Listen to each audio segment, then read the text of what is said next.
2001 সালে জাতীয় সংসদ নির্বাচনে নির্বাচিত হয়ে দেশনেত্রী বেগম খালেদা জিয়ার নেতৃত্বাধীন সরকারের শিক্ষা প্রতিমন্ত্রীর দায়িত্ব পালন করার সৌভাগ্য আমার হয়েছিল।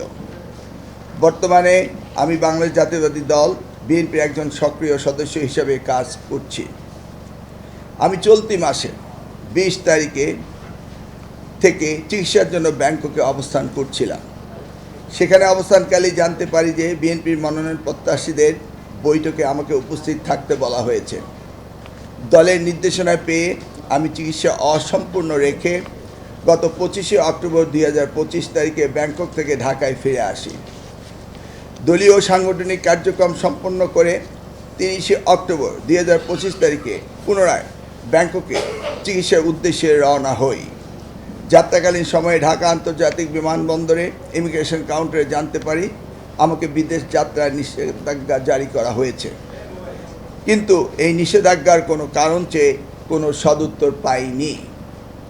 প্রিয় সাংবাদিকবৃন্দ, আমি ব্যক্তিগতভাবে স্বচ্ছ, গণতান্ত্রিক, সাংবিধানিক রাজনীতিতে বিশ্বাস করা মানুষ।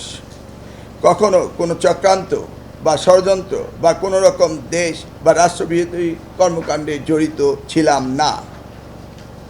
দেশ ও মানুষের ভালোবাসাই আমাকে আমেরিকার নাগরিকত্ব পাসপোর্ট সারেন্ডার করে রাজনীতিতে আসতে প্রেরণা জুগিয়েছে।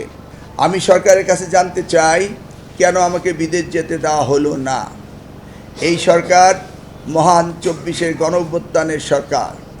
আমার দল বিএনপি শুরু থেকেই মাননীয় প্রধান উপদেষ্টা ডক্টর প্রফেসর ইউনূস ও তার নেতৃত্বাধীন অন্তর্বর্তীকালীন সরকারের সমর্থন দিয়ে আসছে। মাননীয় প্রধান উপদেষ্টা প্রফেসর ডক্টর ইউনূসের প্রতি আমার গভীর শ্রদ্ধা ও সম্মান রয়েছে।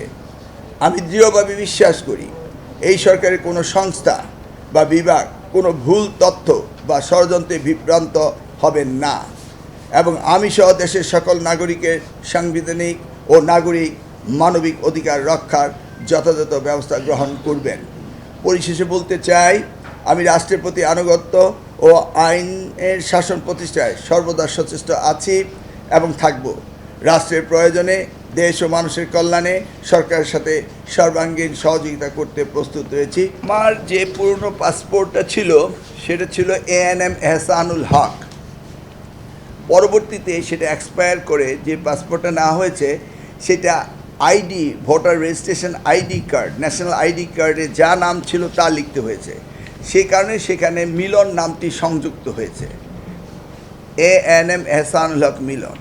তো দুইটি পাসপোর্ট একসাথেই ছিল, একটি আমার ব্যাগে আরেকটি আমার হাতে ছিল। প্রথমে হাতেরটা আমি দেওয়ার পরে তারা বলল, স্যার তো এই পাসপোর্ট না, কিন্তু আপনার কম্পিউটার ইনফরমেশন চলে আসছে লেটেস্টে আসার আগে। সেই সময় একটা বিভ্রান্তি হয়েছিল, ভেবেছিলাম এইটাই বোধহয় বিভ্রান্তি।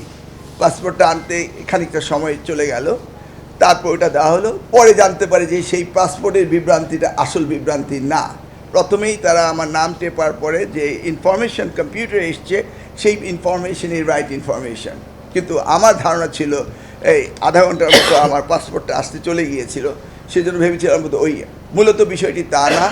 যে কোনো অদৃশ্য কারণে, যে কোনো ষড়যন্ত্র বা চক্রান্ত যে কারণেই হোক আমাকে যেতে দেওয়া হয়নি, এবং সেইটাই আমার সেদিনকে অনুভূতি হয়েছিল যে বিগত 17 বছর আমি যখন বাইরে যাওয়ার চেষ্টা করতাম চিকিৎসার জন্য, তখন আমাকে যেতে দেওয়া হতো না, এবং কোর্ট থেকে ওয়ার্ডার নিয়ে আমি যেতাম। 3 বার গেলে 2 বার যেতে পারতাম বা 1 বার যেতে পারতাম, ফেরত দিত ইচ্ছামাফিক। তা তাৎক্ষণিকভাবে আমি আমার সেই পুরনো ওয়ার্ডারটি আমার কাছে ছিল আমার টেলিফোনের গ্যালারিতে, আমি সেখান থেকে বের করে দিলাম যে this is my other documents. তখন ওনারা পরীক্ষা নিরীক্ষা করে বললেন যে এই ডকুমেন্টস তো পুরানো, কিন্তু আমিও পরীক্ষা নিরীক্ষা করে দেখলাম যে কোর্ট আমাকে যে অর্ডার দিয়েছিল 2019 সালে, সেখানে কোনো ডেট এক্সপায়ারেশন ডেট নেই, সেখানে এইটা ভ্যালিড ডকুমেন্টস। সেখানে বলা হয়েছে যে আপনি চিকিৎসার জন্য বিদেশ যেতে পারেন, বাধা দিতে পারে না। এটি আওয়ামী লীগ সরকার স্থানান্তরিত হয়ে ফ্যাসিস্ট সরকারের পরে এই সরকার এসছে, তাদের জন্য এটা কার্যকর। কিন্তু আমি সেখানে বলার পর তারা বললো, স্যার এটা তো নতুনভাবে আপনাকে ব্লকেট দেওয়া হয়েছে, সেই জন্য আমরা অপারগতা কথা স্বীকার করলো। তো আমি এতটুকুই বলতে পারবো।